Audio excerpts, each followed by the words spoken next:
I'm sitting here with Sergeant Adam Plantinga. I have to tell you, there was a lot of my life that if I'd ever thought that I would be sitting down talking to a cop on purpose, that I would have never believed it. A checkered past. Yeah, I made some decisions early on. So this is a good thing. You've written a book called 400 Things Cops Know. What made you write this book? I was an English major in college, so I've Yep. always had the writing bug. And law enforcement is just a profession where there's just so much to it. There's so many interesting angles, and there's so much about the job that I just found just flat out fascinating. So over the years, if I found something interesting, I just scribble it down in a notebook or later at my house. And after a while, I had sort of a lot of stuff, and I thought, oh, maybe I have something here. So I tried to put together in some order, and it worked out reasonably well. Do you ever get a chance to watch Dr. Phil? I have, and I got to tell you, especially as a new patrolman, I didn't have kids at the time, and I'd be called to houses where there'd be a family trouble. There'd be a parent with a kid that was out of control, and they call me as the cop, and I'd come in and they'd look to me for answers. And I remember on one of your shows, you were talking about dealing with kids who are out of control and taking everything out of their room but their bed. Commando parenting. And then making the kid earn that back. Yeah. I thought, I'm going to hang on to that like a drowning man. That's going to be my go-to advice. And I think it was very helpful going into those homes. Oh, good. People were receptive to that. I can tell you, at Dr. Phil, we bleed blue. We are all about supporting law enforcement. In fact, we have a program called Behind the Badge, where we go all over the country. I've been to New York all the way to Skid Row, L.A., because I don't cotton much to all this bashing of police officers. So we started this program called Behind the Badge, where we really have tried to introduce America to the men and women behind the badge and who they really are, and that they're people and mothers and fathers and some of the great things they do in the community. And it has been one of the most popular programs that's woven throughout the year that we've ever done. So we continue to do that. It's been a really great teachable moment in America for people to learn really who's behind the badge. Yeah, I saw part of a clip where you were walking the beat with a couple of New York City cops. Yeah. I like those guys. They had their act together. Yeah, they were really great. I enjoyed doing that. Let's talk about this book, 400 Things Cops Know. So teach me what cops know. When I read this book, I thought, if I knew somebody that was getting ready to go on the street and be a cop, I would send them this book to keep them out of trouble, to keep them alive. Because some of these things in here are absolutely about a cop going home alive at the end of a shift, right? Yeah, I've had the good fortune over the years of having great field training officers, great supervisors, great training officers. And, a lot of that stuff in that book, I didn't sort of magically figure it out on my own. I've learned it from watching other cops. Right. And, one of the things that I'm pretty good at is taking good notes when smart cops do smart things. So yeah, it was sort of an accumulation of other people's wisdom, and I was able to put it together. So when you wrote this, I guess the first publisher you went to just snapped it up and published it right away, right? Oh, I had stunning success early on, like most fledgling writers. No, it was tough sledding at first. I approached 90 different literary agents and was turned down. They didn't find me nearly as fascinating as I find myself, Yeah. which is always a bummer. And the 91st guy did due diligence, but we couldn't quite make a deal happen. So I found a small independent publisher that had previously put out another law enforcement title called 101 Road Patrol Tales, which was written by a former Chippy. Yeah. And I thought, well, if they're interested in this book, maybe they'd be interested in mine. And I just got up with them, and we've been pals ever since. Well, they did a good job. Let's talk about some of the 400 things. What do you think's the most important one in the whole book? I think that, especially these days when there is a lot of tension between the police and society, that the passage in the book about being polite and professional, the passages in the book about, you come into a home and maybe someone's committed a crime, maybe there's some sort of dysfunction, and the parent, for instance, is he's out of work and he doesn't know how he's going to make it. And there are some cops, particularly younger cops, who will talk down to that guy, and the only thing he has going for him is his dignity, and you're trying to take that away from him. And that's not right. We have an obligation to be decent to people, and we don't always, we're not always holding up our part of the bargain. You said that oftentimes people who need you the most are also the ones that hate you the most. Why is that? Well, if you look at police calls for service, a lot of them are coming from sort of lower socioeconomic neighborhoods, housing projects, places where there's a lot of crime, and there are people there who aren't necessarily receptive to the police. Sometimes you feel like you're a soldier in sort of enemy territory. And I think there's various reasons for that. Some of them may be criminals, and they don't want to see you because you don't let them have their way. They want to commit crimes. You want to stop them from committing crimes. Some of them may have legitimately been wronged by the police at some point. But I think they're a group of people that just sort of see you as a uniformed officer as part of the system. And they feel like the system is kind of out to get them, that the deck is stacked against them. And as a cop, you're sort of the most visible embodiment of that system. So you're kind of walking in kind of behind the ball a little bit. What do you think the attitude is among cops these days, just kind of inside the station house? Because, look, there's been a lot of controversy. We see Ferguson, we see all these different things that have gone on, and cops have taken a bad rap, and there have been some bad cops. But what's the attitude on the force? What's it like inside the station house? What do you guys talk about? How do you feel about all of this in general?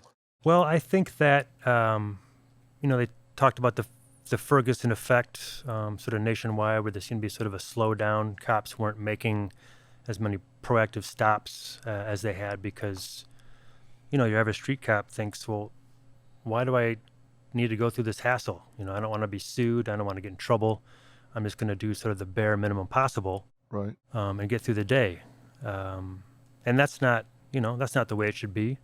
The police officer has a job to do no matter what's happening in society. And there's some people who said there's a war on police. And I think that if you were if you've been a cop in Baton Rouge where officers were killed, if you're a cop in Dallas where there was a number of officers who were straight up assassinated, you could very well feel that keenly. But my hope is that for most cops, it's business as usual. Even if the public is criticizing you, you have a job to do and you should do it. Do you wear a body cam? The San Francisco Police Department does have body cams. We got them a little over a year ago. You think it's a good idea? I do. I think it's a great idea. When you're on camera, cops, people tend to be on their best behavior. And that's what you want. You want cops in their best behavior. Yeah. It's not a it's not a cure-all. There's some limitations to the camera. Doesn't tell the whole story, but it's a good tool. There's been diversity training in the police department. Has it been received well? I would say that the typical police attitude towards diversity training is a little skeptical. I think it could probably be summed up by something I heard an officer say once. He said, "Why do we need this diversity training? Just treat everyone with respect. What else is there?" And I kind of get where he's coming from, but especially when you are policing in communities of color, especially if you're in a neighborhood where the police have a troubled relationship, the wrong word said at the wrong time can be like a spark in a coal mine. It can set off an explosion.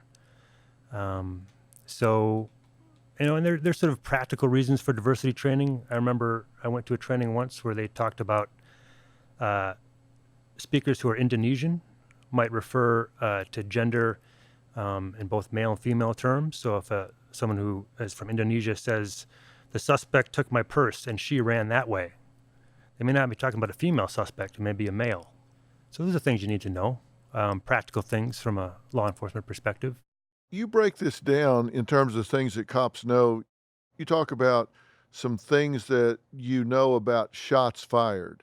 One of the things you talk about is the spray and pray technique. Yes. What's that? Well, and one of the things you learn as a cop is if it can be hard to hit something, even that's not very far away from you, unless you practice sort of your sound shooting fundamentals, which is, sight, grip, and stance. A lot of your street criminals, they don't go to the range, and they may have learned how to shoot a gun by watching movies where you have sort of the sideways cant and people just going trigger happy. So spray and pray is what you get when you have people that are untutored and they shoot and the bullets can go anywhere, which is, it's not a laughing matter because, bullets don't have names on them, as they say. So you could have a person that's just going about their business and they get hit, and they're completely innocent and it's a senseless crime. When I see video of a cop that decides to shoot someone, an officer decides, okay, life's in danger, someone's life's in danger, so I'm going to use deadly force. I never see them shoot once. Right. I see them empty their gun, or they shoot like 6, 7, 8 times. Is that the training? If you're going to shoot, what's the rule? So there's no sort of hard cap on the number of bullets you fire. You are trained to, at the very basic level, shoot until your target is down, is incapacitated, is not able to fight anymore. And I'm not a subject matter expert in shootings. I've talked to some people who are, but the conventional wisdom is when you're in a shooting, it's about as high stress of a situation as you can be in, and there's all sorts of physiological effects going on. Your sight is affected. Your hearing is affected. They call it auditory exclusion. Your sense of time is distorted, where you may think something took 20 seconds and it took 1. You ask most officers how many shots they fired after a shooting, and most of them have no earthly idea. And the other thing they train you is, in Hollywood, someone gets shot and they fall down. In real life, bullets don't knock you over. The only way a bullet's can immediately stop someone if it hits them in the brain or in the upper spinal column. Other than that, people are still a threat. You hit someone in the arm, you hit them in the leg, they're still a threat. The older of the two Boston Marathon bombers, Tamerlan, he had 9 bullets in him, and he was still fighting. So you don't sort of shoot and then look to see what happened and assess. You make sure that the target is down before you proceed. So you shoot to criteria. You shoot till they're down. Whether it's 4 bullets, 5 bullets, 6 bullets, 8 bullets, whatever. Right. You say the shotgun's a great equalizer. Yeah, your average criminal is used to seeing handguns around. But there's something about the shotgun, which is just a ferocious weapon. There's something about how it looks, about how it sounds when you rack in around. You will, and I've had this happen to me, you will point your handgun at someone and give them an order, and they won't be that impressed with you. But you take out the shotgun, now you have people's attention. Yeah. So a lot of it is just, people respond to that more. People respond to a long gun. You point a handgun at somebody and they don't pay much attention. Yeah. Jeez. You have... you would get my attention. I would hope that it would get any reasonable person's attention. But I guess some of these people are kind of jacked up at the time, right? Yeah, people who are, experiencing some sort of mental health crisis, people who have PCP flowing through their system. Yeah. Describe untrained but justified. So there's a couple of different categories of use of force. There's trained techniques. There's which is when you do exactly as you're trained in the academy, just like you were conducting a simulation. There's a dynamic application of a trained technique where you do what you're supposed to do in the academy, but maybe you put a little extra English on it and you try to take someone down and they hit the back of the wall just because you did it forcefully. The category of untrained but justified is when you sort of go off menu. Someone's strangling you, and they're on top of you, and you can't reach your sidearm or your baton, and maybe your radio's broken and it's a distance away from you. There have been cops who have just taken a bite out of that guy's ear. There have been cops who would try to gouge that guy's eye. It's not a fair fight. You do what you have to do to survive. Have you ever been afraid for your life on the job? I have. I find that in most cases, things happen so quickly that there's not a lot of time to be afraid. But then afterwards, you look back and say, "Wow, that was quite something." Yeah. Yeah. What is bizarre land? So bizarre land is the fourth category of use of force. That's when you are in a physical altercation and you do something that is just in its own galaxy. No one trained you to do that. It's not a good idea. You grossly overreacted to a threat, and that's when cops get in trouble. When you have why would you do that moment? Yeah, like what? For instance, you are approaching someone, and this is actually in San Francisco, we're having a debate about whether to arm officers with tasers. There have been some instances where an officer will approach, say, an 11-year-old girl, and maybe she's been being a little mouthy, and out comes a taser, and she gets zapped. That is bizarre land. You're tasing an 11-year-old girl because she got mouthy. Yeah, but that happens. It does. We see it. It makes the news, right? Yeah, and I'm not going to sit here and say that an 11-year-old girl can't be a threat, but one of your philosophies as a cop is to always use the minimum amount of force necessary to control a situation. The opposite of that is bizarre shit land. What is the most awkward situation that you have to deal with? I'll tell you what would be for me in a minute, but it seems to me that if you're in a situation where you're a big guy, you're a cop, you're armed, you got a baton, you got all of this stuff, and you've got a small person like an 11-year-old girl that is absolutely out of control, they're going to hurt themselves, they're going to hurt somebody else. What do you do? You put your hands on them, that's a problem, right? I mean, that could be trouble. You could hurt them. What do you do?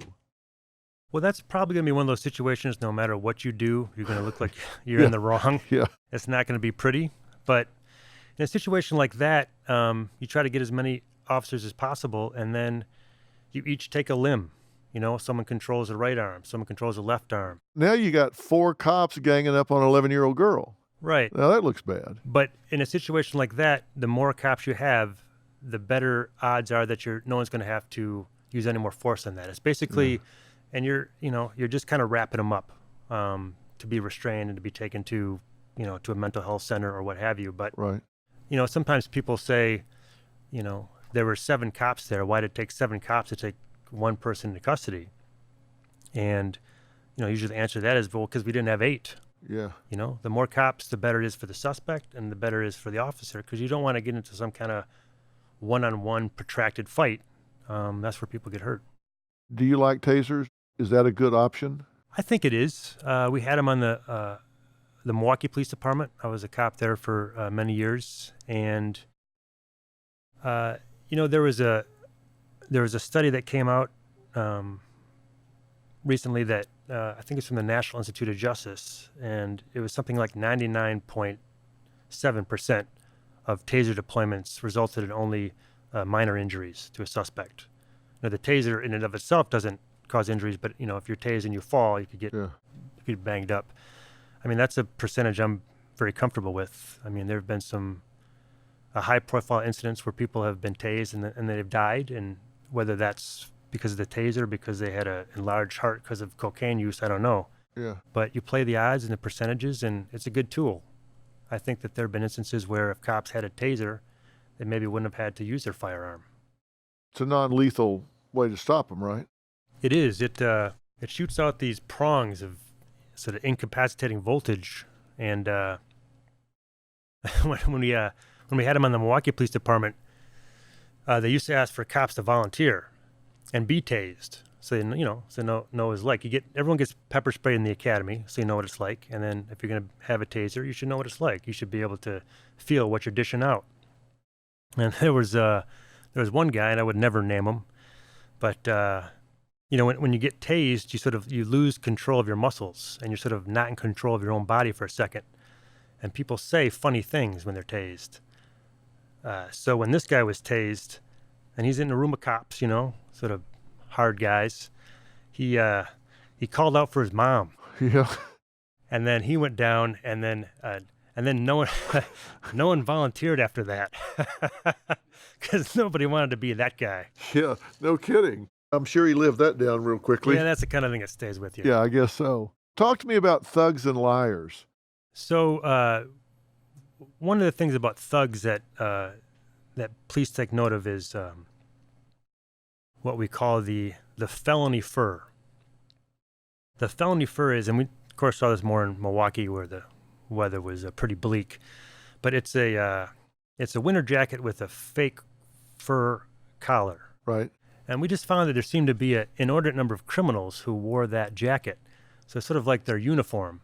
And of course there'd be law-abiding persons that would wear that jacket, but it just become sort of part of the criminal uniform. Another thing we noticed about thugs is when you would do a traffic stop, and you'd see the driver before you approached light up a cigarette. You would call that the felony smoke, because he probably had a revoked license. Maybe he had a warrant for his arrest. Maybe he had some drugs in the car. He knew he was getting arrested. So he's thinking, I'm going to get one good last drag in before the boys take me. Oh, really? Yeah. Yeah. The felony smoke. The felony smoke. So how can you tell if somebody's in a gang? Well, it's interesting. Some of the gangs, it's as simple as, as their colors. Where I policed in San Francisco, you have the Norteño gang and the Sereno gang. The Serenos wear blue, sometimes the LA Dodger stuff, and the Norteños wear red. And that's sometimes the only basis they use to shoot each other. Yeah. You have your gang signs, you have your gang turf, you have your gang tattoos, and that stuff changes a lot. So you have to, if you really want to be a student of the game, you have to keep up on it. If you're in an area where you're on turf and a cop walks up to 3 or 4 gang members on the street, are you safe? Are they going to not mess with a cop and bring hell down on them? I think some of that depends if they know the cop, if he has a relationship with them. If you're a cop that pays attention to your sector, you're already going to know a lot of these guys. You're going to know their names. You're going to know what they drive. You're going to know their street name. And, every time you approach them, it's not going to be sort of friction. You may just have casual conversations with them because you're trying to kind of feel them out, and they're trying to kind of feel you out. So it doesn't always have to be, you can be talking about sports. You can be talking about the weather. It doesn't always have to be an arrest situation. But if it was an arrest situation, you never want to send one cop in to 3 suspects. Those are bad odds. Is there a code among the gangs that the last thing you want to do is shoot a cop? Generally speaking, it's pretty bad business because you're going to have the whole force on you. I would imagine the clearance rate for homicides when the cop is a victim is extraordinarily high. It's spare no resource. I think that generally speaking, the folks that are shooting at cops are people that are have no expectation of going home, or people that are in some sort of mental health crisis who have nothing to lose. Let's talk about this from the standpoint of the citizen. I mean, what can you tell people about how to know when they're being cased or if somebody's getting ready to harm them in some way? Mm-hmm. What are the tip-offs? Well, the first key is you gotta have your head on a swivel. You have to look up from your cell phone. But generally speaking, one of the ways one of the indicators of someone that's up to no good is, most sort of normal folks, most law-abiding people, if they're walking down the street, they do so with a sense of purpose, right? I mean, they're going from point A to point B. They're going to the store, to work, or to the coffee shop. Criminals who are just hanging out and looking for marks, they move in a completely different fashion. It's sort of this slow kind of, I don't have anywhere to be kind of stroll. They're constantly looking around. They're looking to the left, to the right. They're looking behind them. They're looking for the police. They're looking for potential marks. It's pretty noticeable. And then, it's as simple as if someone's crossing the street towards you when there's really no particular reason to do so. It's people who will approach you and ask a couple of precursor questions to robberies, one of which frequently is, do you have the time? Criminals like to ask people, do you have the time? Because for one, down. You look down. Yeah. They might be able to see if you have an expensive watch that you're interested in. You're a little off your guard. And they can kind of, if someone doesn't look at their watch, they think, oh, maybe this person is going to give me some trouble. Maybe this person is on to me. So then they might move on to the next person. From a psychological standpoint, I always tell people that it's the element of surprise that they say, I don't know how I got mugged. And I say it's the element of surprise because if you're walking down the street, you don't think about coming up and robbing somebody. So that's not the first place your head goes, right? Right. You're walking down the street, somebody comes up and says, hey, what time is it? Your normal reaction is to be polite and say, well, and then you get hit in the head. Right. So they use that to get the jump on you, to get the element of surprise. We go to Kansas City a lot at Thanksgiving because they turn the lights on the Country Club Plaza there every Thanksgiving. And Robin and I were out late one night, and sure enough, like you say, there's a guy walking on the other side of the street, and it's dark. There's just the two of us out there. And he comes walking across diagonally, and he'd just been kind of bumping along over there.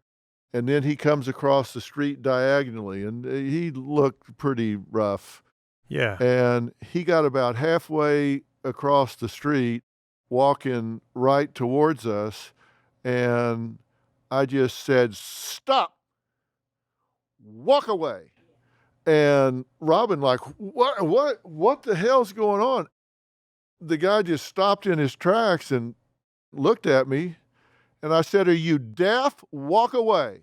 Mm-hmm. And the guy turned around and walked off. I guarantee you that guy was coming over there to rob us. Yeah. I got the element of surprise and he walked away. I wouldn't rob me on the street. That's the second time I've tried to be mugged. You look like you could easily brook no nonsense. Well, I wouldn't pick me. Yeah, and criminals I'd are go looking look for Barney Fife or something. Criminals are looking for easy targets. When they see someone that's a hard target, they think, I'm going to try someone else. Yeah. I was in Pittsburgh working on a trial. So I went jogging down by Three Rivers. You go down, you run along the Riverwalk. And I'm jogging down there. I got on a T-shirt and some biker shorts. Mm-hmm. And I'm running along the river. And this guy jumps out from under the bridge, says, give me your wallet. I stop, and I've got no pockets. Where would it possibly be? I got no pockets. I just looked at him and said, are you an idiot? Look at me. Do I look like I've got pockets? I did a 360. I said, I got no pockets. And he just stood there and stared at me. And I said, look, you see that fountain down there? He looked down there. I said, I'm going to run down here around that fountain. And when I come back, your better be gone. I like that. Okay? So I just jogged on off. I looked over my shoulder and he's standing there staring at me like, what just happened? Maybe that was his first robbery. Maybe. So I came running back. I was going to throw him in the river or something, but he was gone. So I've had 2 potential muggings, but nobody's ever gotten close enough to get their hands on me. I like to think that last guy maybe realized he wasn't very good at this and gave up his life of crime and is now doing something semi-productive. And he was about the size of my wife, and he didn't have a weapon. I just thought he figured, I'm a ask mugger. Can I have your wallet? I mean, he wasn't even menacing. He was like, would it trouble you too much if I asked for the favor of your wallet? That's a good tip, though. They're not moving with purpose. Right. Because they want to take a while and let targets come by. Yeah, and we are a polite society, but you and any sort of self-defense expert will tell you this. You got to listen to your gut. If your gut tells you this is wrong, then it probably is. If some person who's being really friendly offers to help you inside your apartment building with your groceries and some kind of, the hairs in the back of your neck are going up, say no. It's okay. Yeah. You say there are chintzy reasons for stopping people. Yeah. What are they and why do you do it? The motor vehicle code for most states is impossibly long. And there are rules that, even as a cop, I'm sure I'm not aware of. And if you want to find a reason to pull a car over, you'll be able to find it. Maybe their light to their license plate is out. I mean, when's the last time I checked mine? I don't know. Could be out right now. Or they have the fuzzy dice hanging from their mirror. Or they don't signal when they change lanes. I mean, there's a million reasons. And most cops, when they are doing a traffic stop, they do it not because they're particularly passionate about everyone getting a light on their license plate, but because they're using that as what's called a pretext stop to see if this person has warrants or maybe a weapon or drugs, if they're of interest to the police. So, yeah, you'll pull someone over for something that's really minor, but you're hoping for a payoff, like maybe they're wanted for murder. Most of your worst criminals, they don't come to you. You have to go out and find them. It's like fishing? Yeah, it is. But you're sort of selective. If you have a choice between pulling over a gang of 4 young men in a car with neck tattoos, or a station wagon full of kids that have, Burger King hats on because they just came from a party, you're probably going to go with the former. You play the odds. If someone looks like trouble, then you may want to get in their business. It's interesting that you described them as a gang of 4 guys in a car with neck tattoos. So they qualify. They do. I want to talk about something that you talk about in the book called Tactics and Hazards. And one of the things you said is, why shouldn't we have a locked door behind us? Right. When you're an officer and you go to a residence or you go to an apartment complex, a lot of them have the doors where you have to be buzzed through, or someone has to open it for you. And you always have to put a pair of handcuffs there to keep the door open, because if you and your partner are in there and things go wrong and you're fighting with the suspect, or suddenly the suspect's friends come down the hallway and you're in a big throwdown, you don't want a locked door standing between your backup and you. So you do what you can to secure it. Somebody's coming to help you. Right. It's to let help in. I see. Mm-hmm. So if you get buzzed in, you prop that door open in case somebody needs to come. You do. I see. Yeah. I'd have never thought of that. If you ever see a set of handcuffs hanging off the iron grill to an apartment building, there's probably a cop inside. Yeah, there's something going on. Although once in a while you have a cop. It wasn't a fun date. Right. Yeah. Oh, who knows? But and once in a while you have a cop forget his handcuffs, so it might have to go back and get him. How do you prepare for a gunfight? You're taught in the police academy that you're always sort of in this constant state of suspicious readiness. You don't give people the benefit of a doubt. If you think that someone's armed, you're quick to do a pat-down search to make sure that you're all safe there. And you find yourself, when you enter a room, just sort of unconsciously looking for cover or concealment. If shots ring out, where is the closest car engine block where I can take cover behind? You want to always be thinking tactically like that, because if someone starts shooting, it's sort of this moment, and you don't want to have sort of a blank slate. You want to have already sort of thought your way through that and be prepared. When you go to a domestic call, somebody calls domestic violence, you're going into a house or an apartment, it seems to me that's a highly dangerous situation. True? It is. I think if you talk to most cops, they'd say that the hairiest situations they've been in have been DV calls.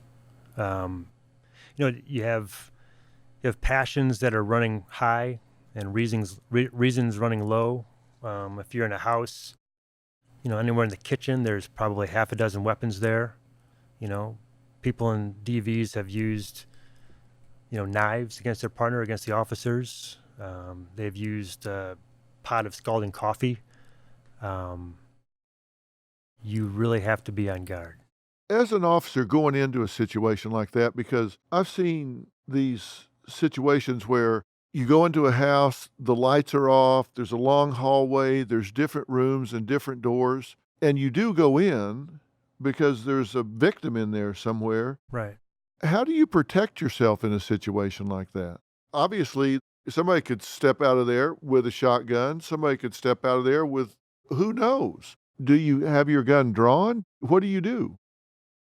Usually, if there's any indication that a weapon was used in the call that you're going to, then you'll have your gun out. They teach you in the academy and beyond what they call room clearing techniques. So you don't just sort of blunder in through a room. There's techniques you can use to sort of enter an tactful way, and then you use as many cops as you need to make sure that the scene's safe. And you don't automatically, just because a call comes in that say the husband is battering the wife, it could be the case that the wife is the actual suspect who gets arrested. So you don't pretend that you have the whole thing figured out before you really sit down and start investigating. I've seen officers come into a very dark restaurant, bar, go deep back into it where there's trouble in the back. It just seems to me that 100 different things could happen in that situation. I've always wondered why they don't light the situation up big time before they go in. It's funny you say that. I have been in situations myself where I've been in an exact situation you've described, and I've had my flashlight out, and a couple other cops have their flashlights out, and then someone will say, "Hey, genius, why don't you look for a light switch?" And then someone will turn it on. Yeah, good thought. But you get used to responding to a lot of homes where the light bulbs are all burnt out or they don't work. That sometimes, as crazy as it sounds, that's not the first thing you think of. You think, well, I got my flashlight, I'm good. You're just trying to be self-sufficient. Right.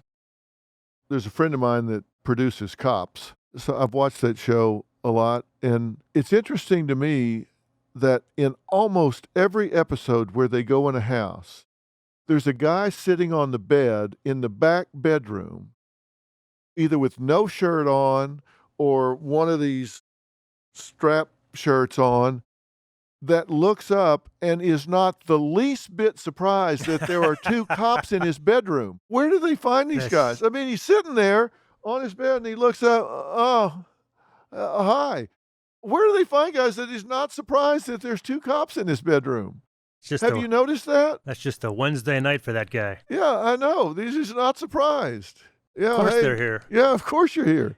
Well, you have a lot of frequent flyers as a cop. There are homes that you go to time and time again, and to the point where you look at the door and it's got all these chips and grooves in it from all the times the police have knocked on it hard with their baton. So oh, we've been here before. Yeah, you've been there before. Yeah.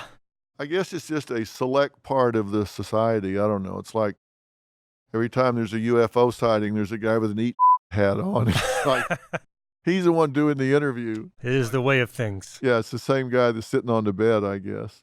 You say there's a kill zone for these domestic situations about where not to park your car. Where do you not park your car? Yeah, so you never want to, and this, even if the call is utterly benign, it's a neighbor calling because their neighbor's dog is barking too loud. You never want to park right in front of the address you've been sent to, because if a suspect comes out, you'll be right in the kill zone. You won't have time to take cover. You won't have time to go forward or reverse. And when you're a patrol cop, you walk into the ultimate unknown. Just because a call seems like it's nothing doesn't mean that it might not turn out to be one of the most violent nights of your life. So you always park and then approach on foot. That way you can sort of drink the whole scene in before you start knocking on doors. So where do you park? You usually want to be at least a couple houses away from wherever you're going to. Same side of the street? Yeah. And parallel? Yes. Do you go into the yards or do you stay on the sidewalk? It kind of depends, but usually on the sidewalk, unless there's any sort of tactical information you've been given that would dictate otherwise. I'm from Texas.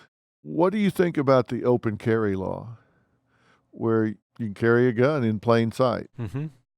Does that help or hurt? That's a good question, and I think a lot of cops kind of go back and forth on that. And California used to have it. They took it off the books not long ago. The old saw is an armed society is a polite society, and I think there might be something to that. It'd be my guess that most of the people that are walking around with handguns and holsters are probably not criminals advertising the fact that they're about to rob somebody. They're probably sort of your law-abiding folk. They just want people to know, I'm armed. I would highly recommend you not mess with me. Yeah. So yeah, I think one of the things that as a cop you are wary of is if you have a situation you're going to and someone's shooting at someone else, you don't know who the good guy is and who the bad guy is frequently. And there may be a well-meaning citizen who has taken his gun out to try to stop a violent crime, and there he is. And there's nothing, people don't wear signs that say, I'm the good guy. So, my fear would always be, I don't know if this guy's a suspect. If he turns towards me, and if I ended up, delivering rounds, then, that'd be a nightmare. So people really have to be smart about that. They have to realize that the cops aren't going to know. I mean, you're a good guy, but the cops aren't going to know that. We can't read minds. If you're in that kind of situation and the cops roll up on the scene, best thing to do is get your hands in the air, not be a threat. Right. Do exactly what the officers tell you to do. And, even if you're an off-duty cop who has to take action, the cops may not know that you're, if they don't know you or if you're in a different town, they may not immediately recognize you as a law enforcement officer also. So Yeah. Same thing. You do what the cops tell you to do. What's the 90-10 rule? So the 90-10 rule, and I can't remember who told me this, but I like it, and I think it has legs. 90% of people are decent, in the ways that count. 10% of people aren't. And as a cop, you deal with that 10% 90% of the time. I think one of the problems with that as an officer is it can sort of distort your worldview, because you're dealing with the worst of the worst day in and day out, and you start to think that all people are like that. People don't call the police when everything's going great. They don't call the police when kids are playing soccer in the field and everyone's having fun. It's a healthy, energetic time, and someone just brought some cupcakes. They don't call the police and say, hey, come on down. This is great. You're really going to enjoy this. People call the police on the worst day of their life. So you have to be conscious of that. You can't let that sort of sway how you view people. All right. This is an important question, so I want you to think about this. I want you to dig deep, and I want you to think about this hard. I will dig deep. Because this could be very life-changing for a lot of people. If you get pulled over in a traffic stop, what line of bull will get you out of a ticket? All right, there's got to be something. You get pulled over, and they got you dead to rights. Okay, Right. You're speeding. There's no question about it. They got you. Is there a silver bullet? Is there something you can say? Is there something you can do that's going to give you the best shot of getting out of a ticket? This may disappoint some folks, but the short God. answer is no. Nothing? Personally, I think people who are sort of upfront about what happened, who are honest, who aren't trying to sort of run a game on me, I respect that. I take that into account. As you're writing the ticket. Well, not necessarily. I can tell you this. One thing that one person told me, I pulled him over, and I think he had gone through a stop sign at a pretty good clip.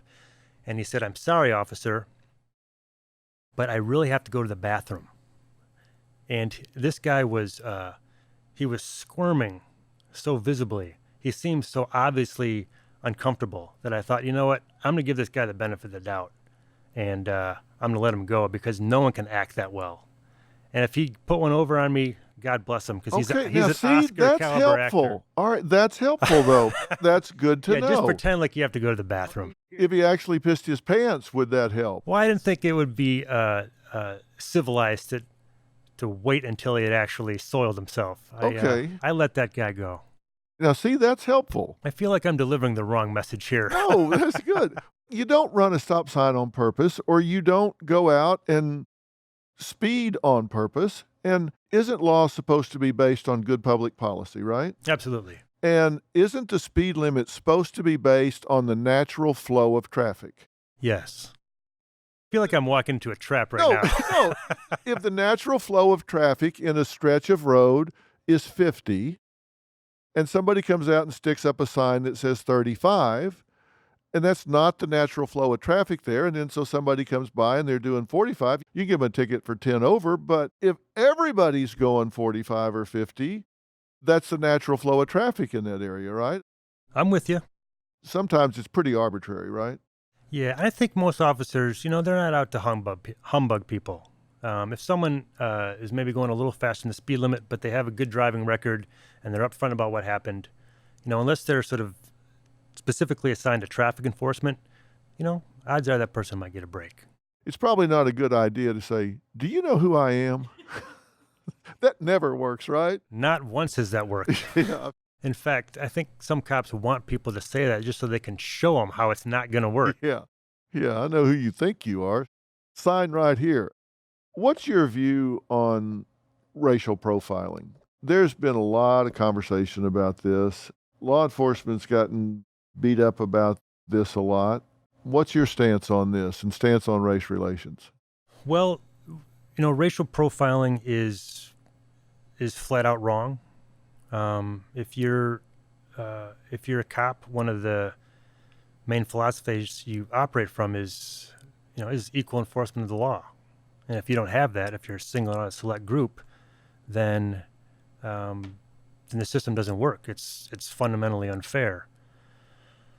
I think that one of the issues that comes up is, say you have an inner city neighborhood, and say it's predominantly black, and it has a lot of calls for service. People are calling the police and they want you to come there because there's domestic violence or there's a shooting or something's going on.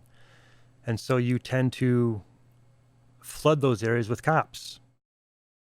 And so you tend to, if you're making arrests, you tend to be making arrests of people of color because those are the people that live in those neighborhoods. There have been times where I've arrested someone and they've said, "You've only arrested me because I'm black." And I thought to myself, well, first of all, show me a white guy around here. And second of all, I'm sorry, but I arrested you because this person pointed to you and said, "This guy just hit me in the face with a pistol, and I'm sure that's the guy." One of the problems with race relations in this country is, it's not like people are just making this up out of thin air that there's a racial problem. You go back to Sheriff Bull Connor in Birmingham with the dogs and the hoses. There was a police chief somewhere in Florida as recently as 2014 who was a member of the Ku Klux Klan. My own department in San Francisco, we had a texting scandal where officers were found to have used texts that talked about white power and burning crosses. So that, it's very real, it's very prevalent.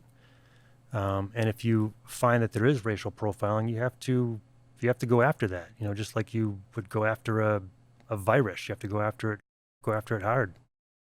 We had a situation, the Walter Scott case in North Charleston. Allegedly, the officer shot Scott while Scott was running away. Right. What's your position on that? Based on what you know. You weren't there, I understand. Sure. We know what we've been told.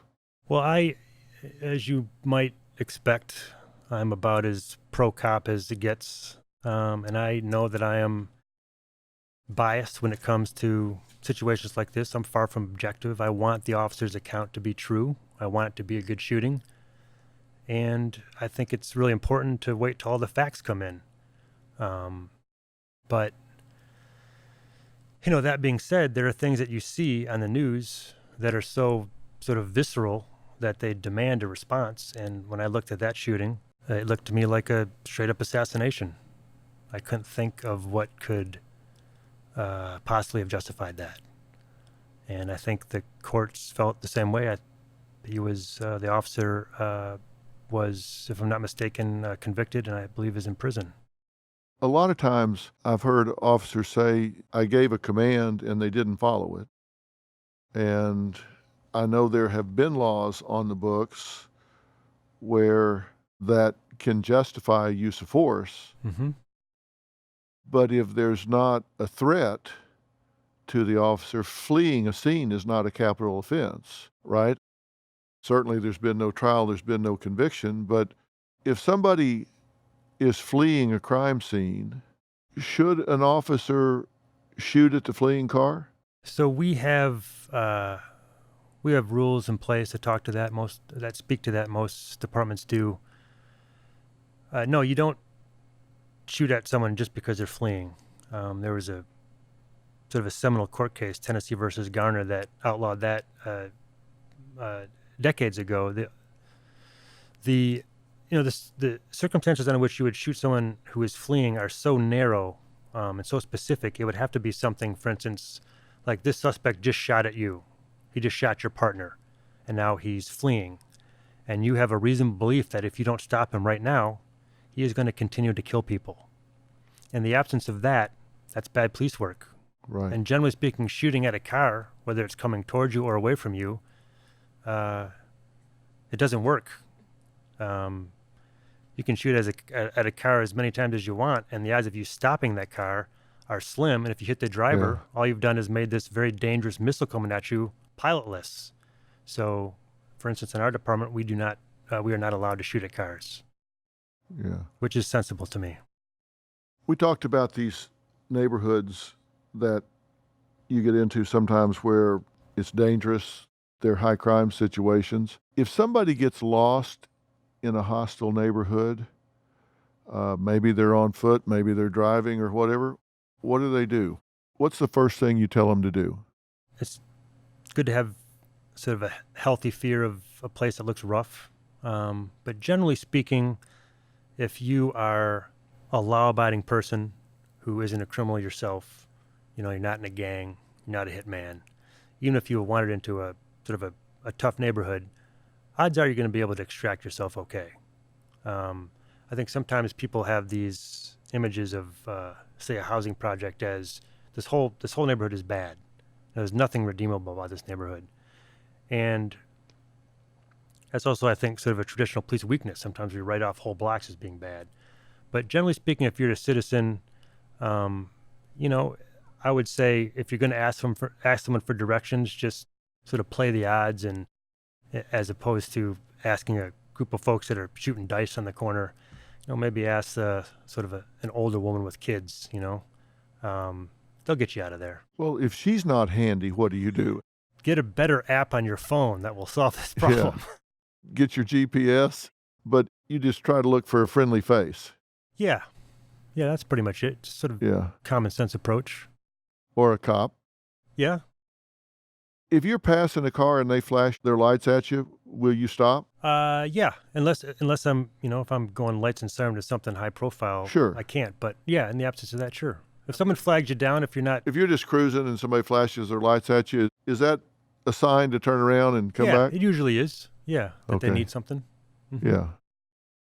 So you'll do that? Yes. Okay. Well, that's what people need to know. If they're lost and they see a cop flash at them, and when they do that, will you answer their questions or will you ask a bunch of questions? Well, usually you sort of get a gauge of how the encounter is going to go. I mean, cops are pretty good at reading people. So if it's someone that's obviously lost and needs directions, you're going to try to point them in the right direction. You're not going to immediately start investigating and shine your flashlight in the back seat and see if they have any, overdue library books. You're going to try to help them and get them where they need to go.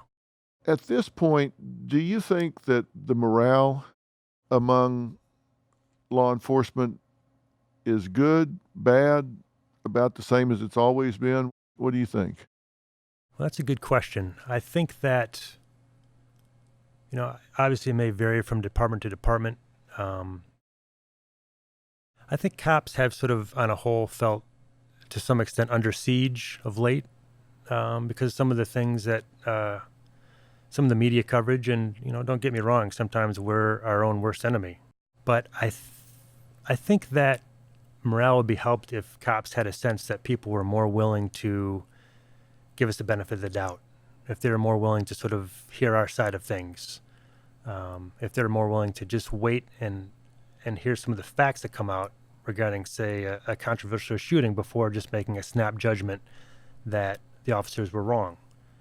That people would be willing to do things like attend a citizen police academy, where they would go through, one of these don't shoot scenarios on a big computer screen, so they can kind of see what it's like, see how hard it is to tell the difference between a gun and a wallet when you're under stress and it's dark and people aren't listening to your commands. Maybe just try to meet us halfway a bit more than I think the sense is that they're doing now.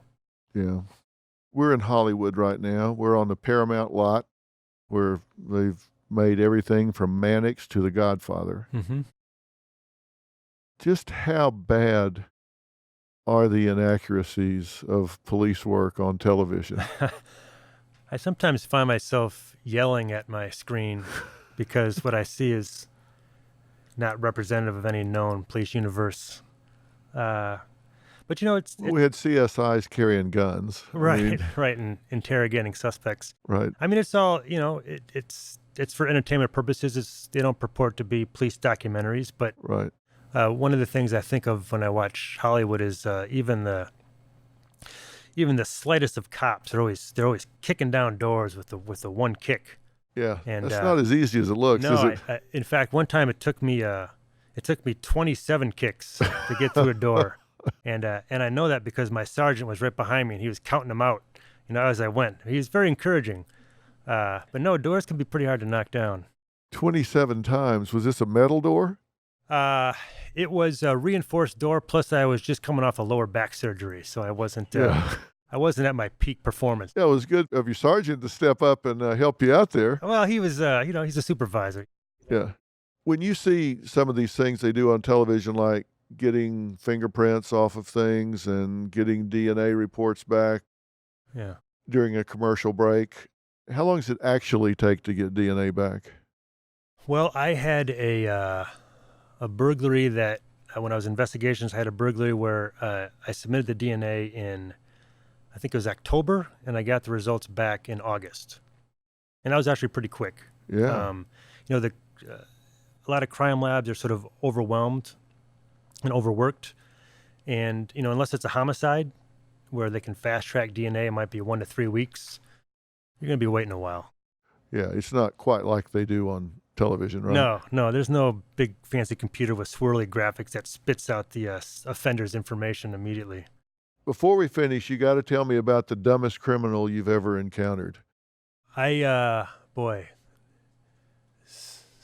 many to choose from. Yeah. I'm a big fan of the people that accidentally leave their driver's license at the crime scene. That has happened to me on more than one occasion. Seriously? Yes, that happens.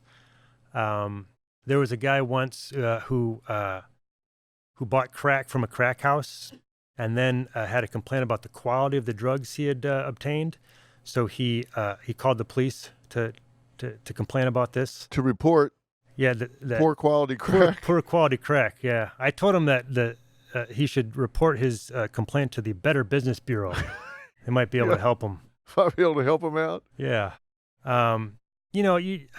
A lot of the criminals that you deal with, they're not living the high life. These are folks who might be homeless, they might be drug addicts. They don't put a lot of planning into things. So they might commit a crime right in front of crystal clear surveillance footage, in front of 6 people who know them. They don't think beyond, the next 5 minutes. Yeah, I got a death threat from a guy in Atlanta one time. Several page letter, handwritten, margin to margin, top to bottom, about everything he was going to do to me. He thought I was talking to him through the screen. He sent the letter, and he had one of those pre-printed return address labels that he stuck on there nicely and put the postage on there and sent it to me. So I gave it to the FBI, and they went by his house, and sure enough, there he was packing.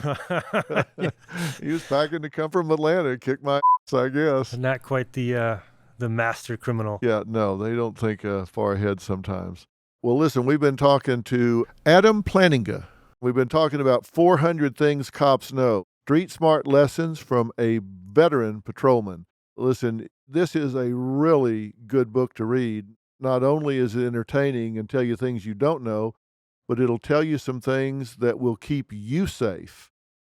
keep your neighborhood safe and keep your kids safe as well. I wish we had more time because we haven't even covered 50 of the 400 things. So pick up the book and get the rest of it, and we'll be talking to Adam again in the future. So thanks so much. Thanks, and thank you, Dr. Phil. I know you've been a big supporter of law enforcement over the years, and my coworkers and I, that means a lot to us. We appreciate that. I appreciate you saying that, and give them my best. We appreciate you guys standing in the gap, keeping the rest of us safe while we're home sleeping at night. We appreciate it. Thank you.